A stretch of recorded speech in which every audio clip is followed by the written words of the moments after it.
So today I'm going to be talking about something I think many people already know, and a lot of organizations know this. We know it intrinsically. I don't know if we actually call it out outright. So when I say it, hopefully it makes some sense, and hopefully it resonates with some of you. And it's why your best performers tend to fail.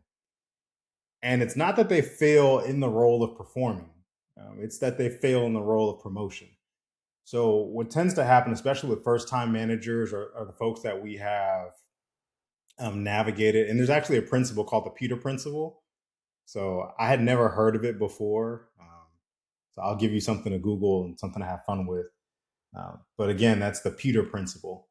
So sometimes our people that we think we want to promote, the folks that we are hoping are going to be like our greatest new leaders, sometimes they don't pan out. And we tend to promote people or employees based upon success in their current role until they reach a level of incompetence. And that's kind of how it works. We keep promoting them until we realize that, oh, you're not as good as we thought you were. And it's not always their fault. I think I want to call that out more than anything. Like sometimes it's our fault for not preparing them. And if you see me looking down, there's some comments coming in from some text messages from some folks. And then there's also some notes I have scribbled down. So you'll see me do that from time to time. So when they fail, we can't allow them to be the only people held accountable. Most organizations do not invest in leadership development. As many of you know, you're in the L&D space, you're in the learning and development space, you're in the training and development space, you are in leadership development spaces, you know that. Most organizations do invest in leadership development, but they don't get it to their early adopting leaders. So while people are spending lots of money, we're not implementing and giving the information to the people that need it at the right time. And that is a major problem. So I don't want to make it seem like organizations don't spend money on this. We're kind of spending money, but we're not getting the most out of our investment. A couple of things I want to talk about. There's just a few people I even have in mind who you're promoted on like a Friday and you're the best closer at a company. Maybe you're the top engineer. Um, Maybe you're the most reliable operator. Maybe you're the most whatever. Insert word here. And you have these people within your teams and within your organizations, and we know who they are. Some of you were these people. But come day 45, they're still doing the same work that they were doing before.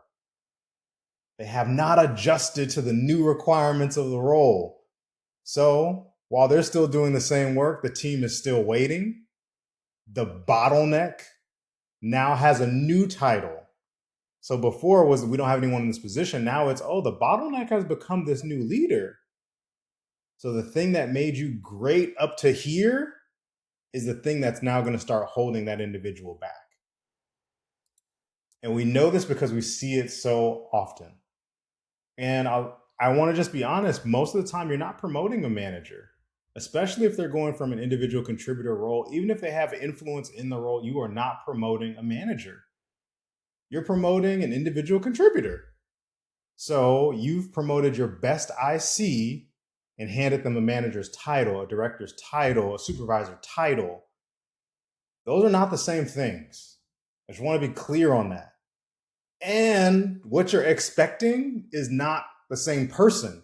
You're expecting this person to go through a transformation because you've seen glimpses of potential inside of them. And that's important. That matters. However, it's not the end all be all. So what do we do?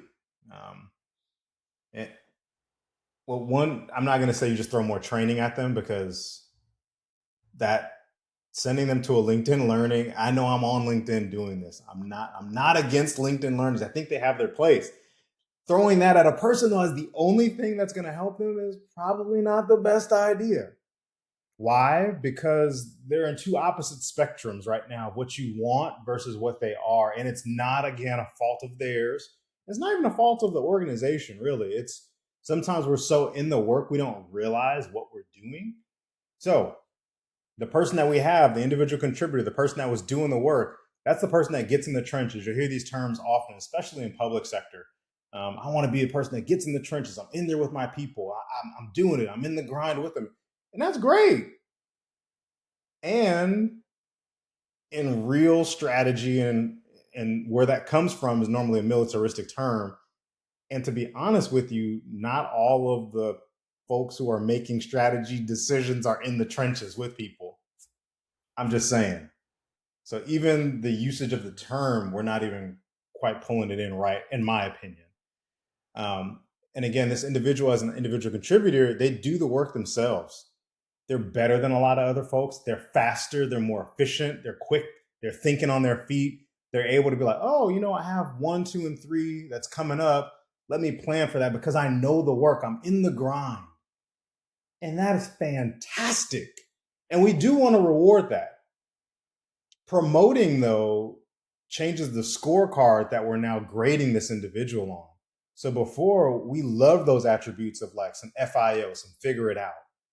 Like a lot of folks nowadays need to go back in my brain and how I personally feel and go play with some Legos if they are able, some connects, some things that make them have to put things together and figure some stuff out, and then be like, why do I have these extra pieces? Because sometimes Lego would include extra pieces. That's like a 90s kid thing.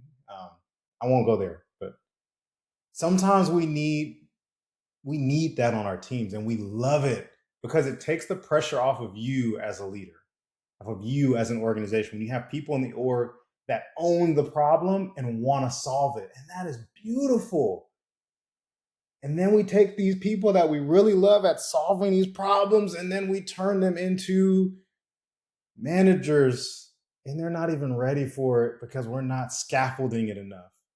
Because the new rubric that you're going to start grading them against is how well are they at creating results through other people. So before it was, how good am I at creating results through myself? How good am I in my job, my role, the specific thing that makes me fantastic? And now I'm trying to say, well, I want you to take all that goodness that you had, and I want you to start transferring that into other people. That's a very different skill. And some of you may say, oh, I don't really want that. I just want. Then why do we promote them? Why do we give them a leadership role if that's not really what we wanted them to do to some degree? If we don't want some of who they are and what they are to transfer to other people, why are they in the lead? Because a leader is someone that others are going to follow. So if you don't want this person to be followed, that's a whole different conversation of why you promoted them. We're not going to touch that today. We'll have plenty of time together. All right. So again, I'm just trying to give you the mindset and the ideas that show up in the individual that we're about to promote, and then what we were asking them to do later on. And it's kind of an unfair gap. It's a very unfair gap if we're not willing as an organization to help them close it. So I'm really inside of that, right? I want to highlight that this is an identity transformation. New managers are often going to cling to the technical work because it is where competence still feels familiar. Competence still feels familiar. My expertise is still familiar. There's a level of comfort that comes from me being the person who did the job, just did the work. I just came in and I did the thing. And now you're asking someone to change their entire mindset, to become someone new, to help this organization, this team, this whatever.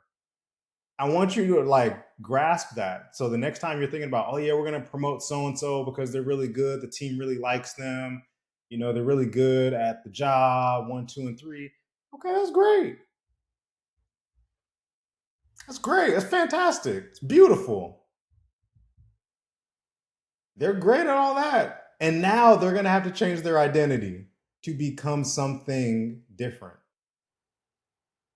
And some of you are like, no, they don't. We just want them as they are. They're already doing it. What's going to change? Well, first off, the dynamics. I'm a sociologist by degree. I also did marketing in college.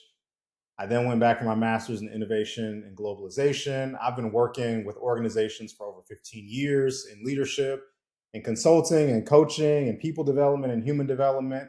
And what I've seen, what the research has shown me, you want to go personal research, if you want to go just look this up for yourself, change happening to people is very, very different than change happening from people.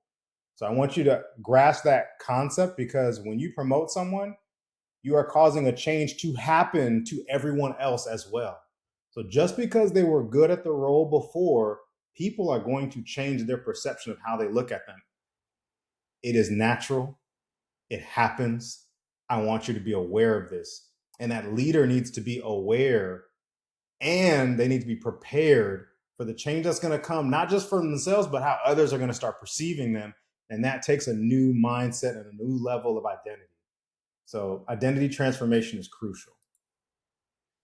And what really kind of helps you to help them get to that change is that you take them from being an executor of like, how do I solve this, to how do I build the people and the team and the environment around me to solve this.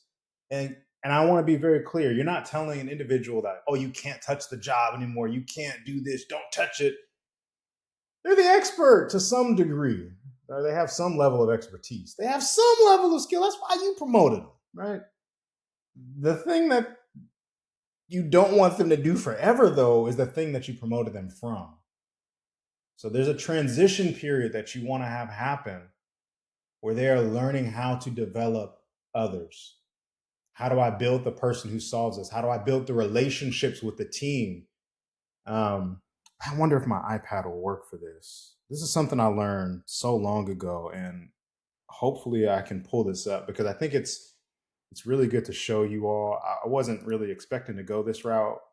I had some other things I wanted to show, but I think it's important enough. All right, let me get my iPad set up. I think it's important enough that you all get to see it. So let's see. If I open this and I do this. Okay, cool. Well, this might work. All right, and I may even give you some more than what I was expecting to get today. So hopefully that'll be all right. Hopefully y'all won't be upset about getting more instead of getting less. All right. Okay, I'm gonna share this, and hopefully you all can see this. It's funny because I'll find out during the edit phase of what you all can and can't see.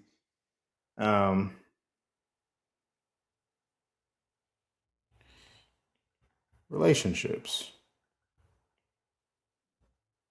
And some of you all are like, what does this have to do with anything? And it has everything to do with everything. No, I don't want you to see that. I wish I could. Okay, we'll navigate. I know y'all can see all kinds of stuff. I'm trying to make sure I don't get nothing crazy on my notes. So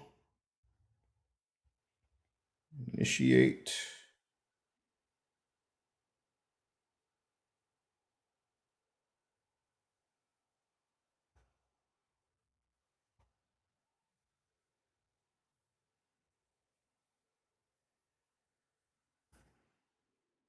All right. I know this is going to look funky, but go with me.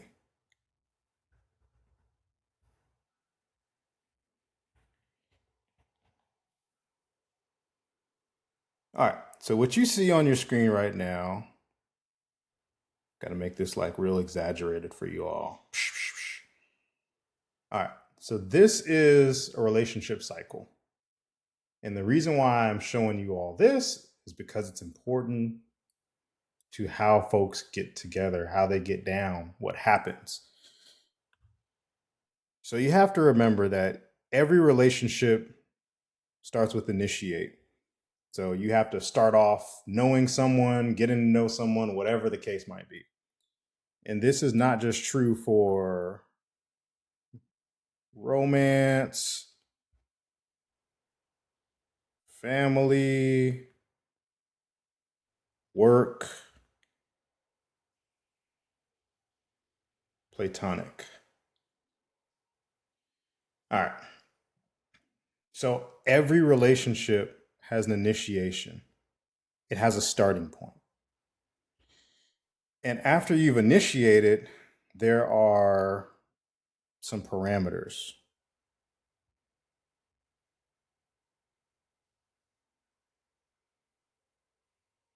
some rules.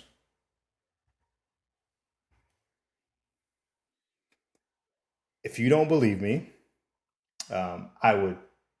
I'll give you this. So, family. There are certain things that you can do in a family relationship in the parameters of a mother, son, mother, daughter, father, son, brother, sister, cousin, auntie, whatever.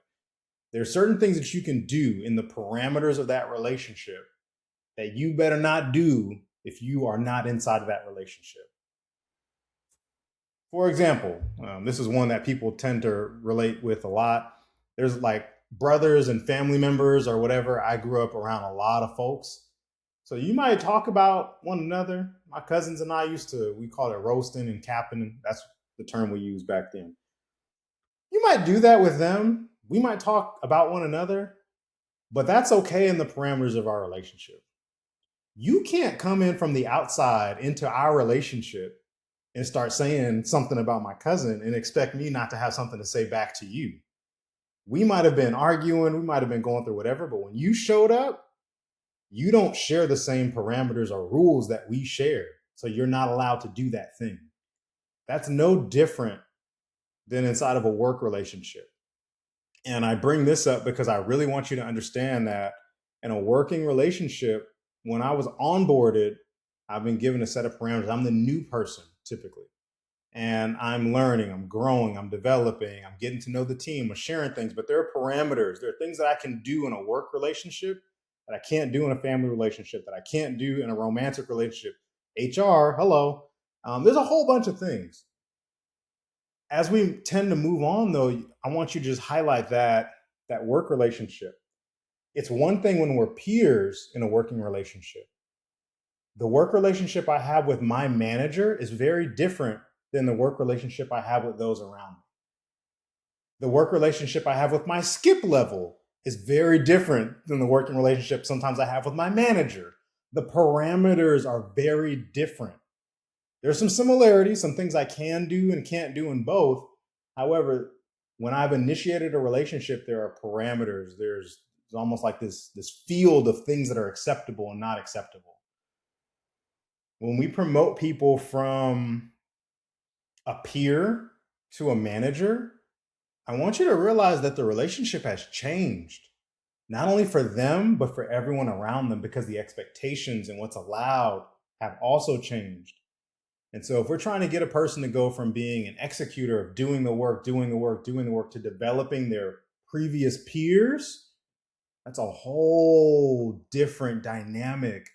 And if people don't realize that this initiate phase happens again, like it's a little sluggish right now, but if they don't realize that this initiate phase is taking place, they're going to run into some issues because it's a new relationship. And so now that it's a new relationship, you have to build trust in a different way. Like you have to trust now that, hey, I'm not just like, oh, I got power today and I'm telling you what to do. It's, I still am the same person as before, except for now my responsibility is different. So how I communicate that to you is going to be a little bit different because my expectations are a little different. And now I have to build a new level of trust with you. And a lot of people don't realize that. And you be like, well, I'm the boss, so I just tell people what to do. Like, good luck. There are some people within your organization right now who have more influence than other people who have higher titles and higher authority. And I want you to remember that. People with influence can get you to turn and do, and they can do that along with the team as well as other leaders. I never forget, I worked at Kaiser Permanente for many years. Dr. John Loftus at the time was the PIC, the physician in chief. To me, he was great. I mean, I had a really good working relationship with him. I remember he gave me a tea kettle for my wedding, like, which is kind of tight. We still use it. I say all that because one of the people that had the most influence was not always Dr. Loftus. Dr. Loftus had an executive assistant. And in order for me to get stuff done, I needed sometimes to work through her. She had not the same level of authority, but she had a lot of influence. So don't let it be fooled that, oh, okay, I promoted this person. Now they have the authority to do something. If they don't build the trust to have the influence to do it, it will not go as smooth. It won't go as far. It won't go as quick. Influence is powerful. So, all right. I just wanted to show you this part because we're talking about like when they're changing over from ex, bleh, executor to developer, when they're changing mindsets, they also have to realize that other people around them, the relationship dynamics have also changed. And it is an initiate.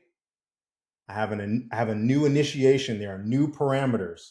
I now have to build. Once I've built some trust, then I can start maintaining. Sometimes you'll hear about storming, forming, norming, performing. Very similar. I'm just talking about it through a relationship lens, but it's very similar in concept because there are going to come moments where I have that little red and white looking thing. And that's when the stuff kind of just goes blah. And you have conflict. And it's at those moments where sometimes either the relationship goes back and you have to change the parameters. Sometimes you didn't set up good parameters. So now you have to reinitiate the relationship. Then you have to start over. Or if you're fortunate enough, if you're skilled enough, you can build from that conflict and you never have to lose momentum. But it can help the relationship become even stronger. And again, I'm going to stop sharing this. These are some of the things that you don't hear about that inside of your normal training program for management. That's not it. So I'll keep going. And like I said, next time I'll probably have some slides. These are kind of like moments where I wanted to just kind of get on and just share information with you all. So you might have to listen quick and not listen slow. And you may have to go back over it. And it's free. So, just saying. There are a couple things that a lot of managers, especially new transitioning managers, do. And I just kind of want to give you 3 things that will kind of help get you into a new mindset that you can even use on yourself or inside of your organization on your teams. The first one is getting out of the mindset of rescuing everybody or fixing everything. As a high performer, I was one of these. Like, if you go back, I think I saved most of my performance evaluations from Kaiser. So if any of you are like, were you really? I got receipts. Like I was a hypo every single year, without fail. I was excellent every single time because anyway, the whole thing. So I'm a recovering hypo. But sometimes, especially when you're a new leader, you have to resist the urge to provide value by taking the work back from people, by saving people. You're like, oh, they're struggling, so let me just do it. Oh, this is going on. Oh, I got it. Because before, that's how you got the promotion, was by showing like, oh, I can do it. I think even at a firm when I was working there, they talk about we don't need heroes. Like, we don't want heroic acts to be the thing that drives us. And I think that was a really good principle that they had. Don't be a hero for everything. Be a team player. Be a support. That's one thing. Pause the rescue. Take a step back. Stop trying to take everything back from people, doing everyone else's work. You're not empowering them. You're hindering them. The second one is start coaching how people think. And that's going to start by coaching how you think as a leader.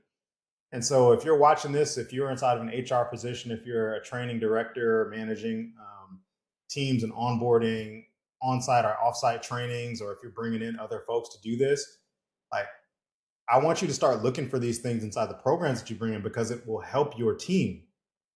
You want leaders who are better at asking before answering. I was at ATD 2026. I was giving my talk and I had like this thing that I do. And I ask people like, what's the first thing you do? And most people go to solve. I had one leader out of almost 200 people in the room say, I would ask him a question. And I was like, you're ahead of the curve. Most people give answers before they ask questions. So you have to coach yourself in thinking differently. You have to coach your team to think differently.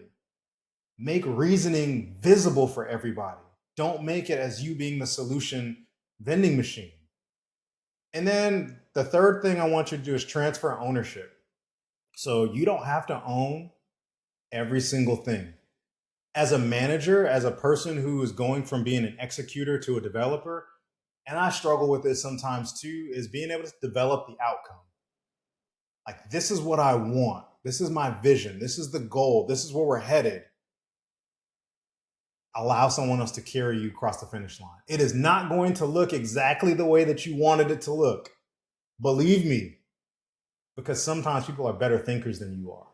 Sometimes the idea is going to look sharper than what you thought. Sometimes it's going to take on a life of its own that you would have never imagined by yourself. And I am speaking from experience. Hannah, if you're watching this, I asked someone I'm working with, her name is Hannah, to create something for me, something visual. And I had like an idea. I told her kind of what I wanted, the general goal of what the project was supposed to entail. And I could have gone and done it myself. I love the direction that Hannah started taking it. And so now we'll work on some tweaks to like get it more refined as we go along. But I would not have had it come out the way that it did had I not allowed her to own the process. So again, one is pausing on the rescue. You don't have to save every single person with a solution every single time. Don't take the work back. Number two, coach the thinking, starting with yourself. Start asking better questions before you start trying to give answers. And a better question isn't a question like, we should do this, right? That's not a question. Don't you think we should do? That's not a question. A question could sound like, potentially, I'm going to give you some freebies. What have you already thought about? How would you solve this? What have we done in the past? What do you think we should do? Those are questions. If I were to give you full access to be able to think about this project from start to finish, what would your solution look like? That's a question. I gave you like a bunch. The third one is transfer ownership. Create the vision, create the opportunity, create the framework, but then transfer the ownership of what the outcome is going to look like. Who's going to get us across the finish line? Again, these are things that you're not normally going to find in most leadership development programs. You're just not. Most people are talking about some other stuff. I've been in them. I've been on the backside helping develop some of these things. And I've even been in companies who are like, no, we're not going to do it that way because so-and-so said. And I'm like, okay, fine. All right. And then they'll be like, well, you should fight hard. I was like, for what?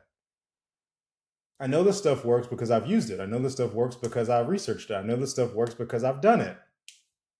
Others have done it and handed me things, and I know it's worked. So, you know, use it. I kind of just want to talk maybe about one more thing before I kind of let you all go for today. Take a quick sip. And that is every rescue that you do as a new leader, or even as an old leader. Sometimes I be talking like I'm only talking to new leaders, but sometimes some of the worst offenders are people that think they know how to do this stuff already. I've worked with some of you. There's a phrase that's in the word respectfully. Respectfully, some of the people who think they know how to do this work aren't as good as they think.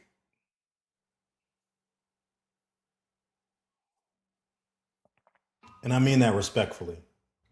I don't mean that as a diss. I don't mean that as a knock. Sometimes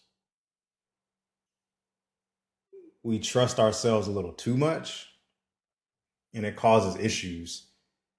And if I'm being just honest with you, that's something that has to change. If you want to grow, right, you could be the person that I'm actually in the future trying to bring a program to. And I don't mean any disrespect. It's just, if it's been working so long for you, you might get into the notion of like, oh, this is how it should be. And sometimes that's the issue. So that was free. All this has been free, but that was free. So let me just tell you what rescuing people teaches the team, right? So when you show up and you give the answer every single time, what does that do for the people around you, the people that you're supposed to develop? In team dynamics, rescuing refers to stepping in to solve problems for others, which can foster dependency. So a problem will arise. Me as the manager, I take over. The team stops stretching the moment you start taking over, and more problems return. It's not just the same problem, now it's more problems. And you, being the hero, you get tired. And the bench, the folks that you really need supporting you, do not get deeper. So when you start seeking self worth by constantly trying to solve, you're really taking away the worth of others. And that's not the point of a leader. And I'm trying to think. I think, I run into this a lot. And I just want to leave you with maybe a statter that'll maybe help you think about it a little differently, right? Someone from not just me. Right? Sometimes it's nice to hear like things that come from other folks. There was a Gallup. No, actually, this was from. I took a note on this real quick. Let me see if I can pull my notes. I took a note on this. Linda Hill said that managers account for 70% of the variance in team engagement. Managers account for 70% of the variance in team engagement. It's a Gallup engagement statistic, but she's at the Harvard Business School, so she might know what she's talking about. I think she might. Um, so when you think of team level employee engagement, it's attributed to the manager. So these kind of hero tactics, you coming in and saving people, 70% of what you do is going to impact your team.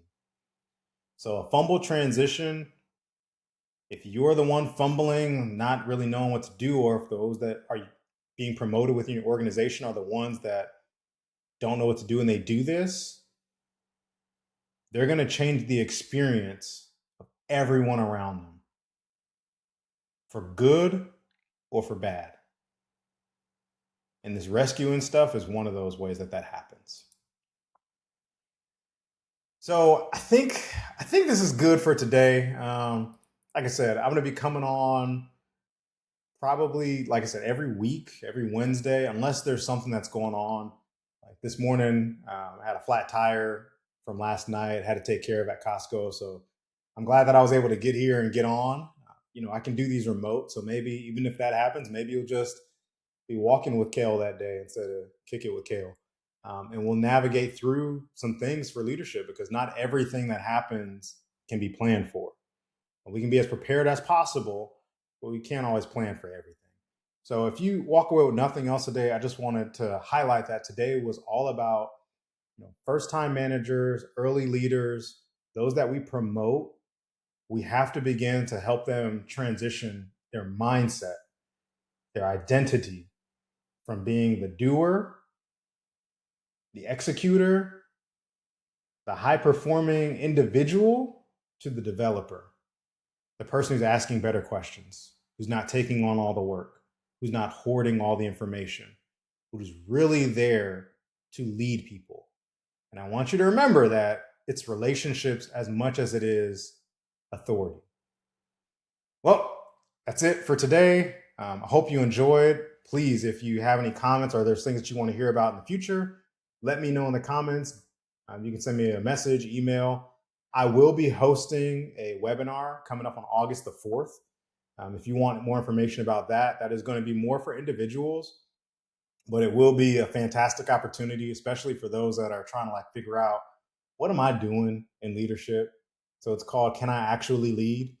And truth be told, yes, you can. You just need to get the reps. A lot of it is getting the reps. The more reps, the better. So again, my name is Kelvin Jenkins, CEO and founder of AP Business Collective. It's great to have you here. I'm glad that you stuck this out with me, and I hope that you found some value. Go out there and lead like it matters. Talk to you later.